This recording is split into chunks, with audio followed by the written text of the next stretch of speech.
Menteri Pemberdayaan Perempuan dan Perlindungan Anak (PPPA) Bintang Puspayoga mendukung pendidikan bagi perempuan melalui dibukanya program kelas perempuan di Sekolah Tinggi Ilmu Ekonomi Satya Dharma yang berfokus pada kewirausahaan berwawasan lingkungan. Menteri PPPA menyampaikan, pendidikan kewirausahaan yang inklusif dapat menjadi sarana meningkatkan kemandirian perempuan untuk dapat berkontribusi di bidang ekonomi. Sampaikan terima kasih yang setulus-tulusnya ya, Sekolah Tinggi Ilmu Ekonomi Satya Dharma ini sudah menginisiasi kelas perempuan. Nah, mudah-mudahan kita harapkan ini menjadi inspirasi bagi sekolah tinggi yang lainnya, karena kalau kita bicara masalah menyelesaikan isu perempuan yang sangat kompleks dan multisektoral ini, tidak hanya bisa ditangani oleh pemerintah sendiri, apakah pemerintah pusat dengan pemerintah daerah, ini dibutuhkan kehadiran kita bersama, bergotong royong untuk memberikan kepentingan yang terbaik kepada perempuan, khususnya bagi perempuan-perempuan rentan. Apalagi sekarang ini kan dibuka kelas online untuk warga binaan yang ada di lapas.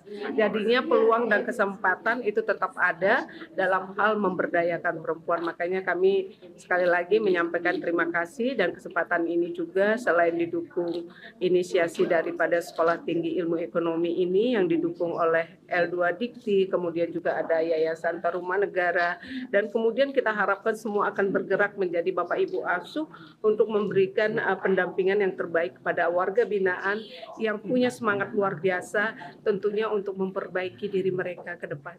Menteri PPPA menyampaikan, pendidikan merupakan kunci perubahan. Oleh karenanya, pendidikan membuka kesempatan bagi perempuan untuk berpartisipasi dalam pembangunan dan menerima manfaat yang setara. Menteri PPPA menambahkan, program kelas perempuan diharapkan dapat menjadi contoh bagi institusi pendidikan lainnya agar dapat ikut serta mendukung kesetaraan gender.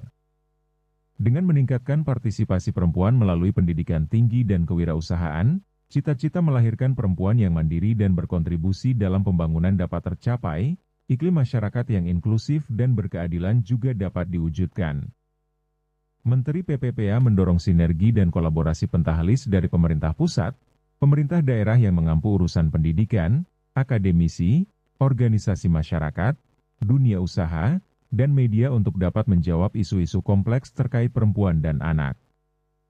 Lebih lanjut, Menteri PPPA juga mendorong agar sesama perempuan bisa saling peduli dan memberikan pendampingan untuk mencetak perempuan-perempuan lain yang berdaya dan mandiri secara finansial.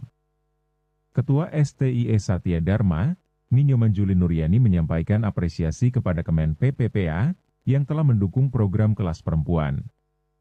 STIE berkomitmen untuk memberdayakan perempuan berusia produktif untuk dapat melanjutkan pendidikan. Biro Hukum dan Humas Kementerian Pemberdayaan Perempuan dan Perlindungan Anak.